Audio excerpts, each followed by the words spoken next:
আসসালামু আলাইকুম দর্শক নিরপেক্ষর পর্দায় আমি এই মুহূর্তে যুক্ত রয়েছি পটুয়াখালী ব্যায়ামাগার চত্বর থেকে এবং আপনাদেরকে জানানোর চেষ্টা করছি পটুয়াখালী জেলা বিএনপির আজকে 23 বছর পরে দীর্ঘ সেই মহেন্দ্রক্ষণ অর্থাৎ 23 বছর পরে পটুয়াখালী জেলা বিএনপির সম্মেলন অনুষ্ঠিত হতে যাচ্ছে এবং আজ বিকেল 4টা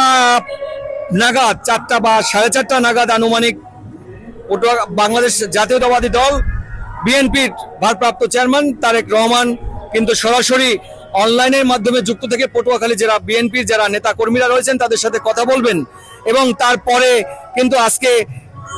পটুয়াখালী জেলা বিএনপির তৃণমূল নেতাকর্মীদের ভোটে অর্থাৎ 1600-র অধিক ভোট রয়েছে পটুয়াখালী জেলায়। সেই ভোটের তৃণমূল নেতাকর্মীদের ভোটে কিন্তু আজকে পটুয়াখালী জেলা বিএনপির পরবর্তী নীতি নির্ধারক কে হবেন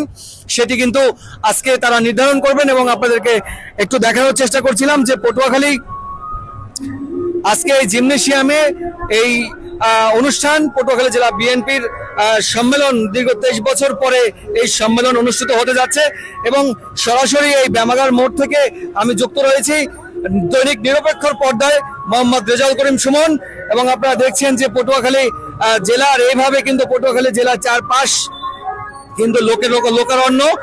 শত শত হাজার ব্যানার ফেস্টনে কিন্তু ছেয়ে গেছে পটুয়াখালী শহর এবং কয়েক শত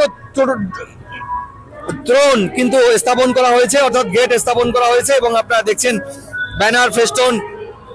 এই জিমনেশিয়ামে কিন্তু চারপাশ কিন্তু শত শত হাজার কিন্তু এভাবে ব্যানার ফেস্টন এবং ত্রণ স্থাপন করা হয়েছে এবং আজকে এই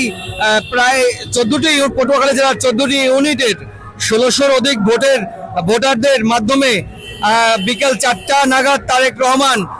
ভারপ্রাপ্ত চেয়ারম্যান জনাব তারেক রহমান সরাসরি অনলাইনে যুক্ত থাকবেন এবং তারপরে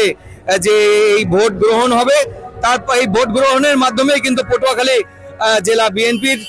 পরবর্তী নীতি নির্ধারক কিন্তু নির্ধারণ করবেন তৃণমূল নেতাকর্মীরা। দর্শক এইভাবে কিন্তু পটুয়াখালী শহরটা সাজানো গোছানো সকলের মধ্যে কিন্তু এই আমেজ উৎসাহ বিরাজ করছে সেটি কিন্তু আপনাদের সামনে তুলে ধরার চেষ্টা করেছিলাম আমি মোহাম্মদ রেজাউল করিম সুমন।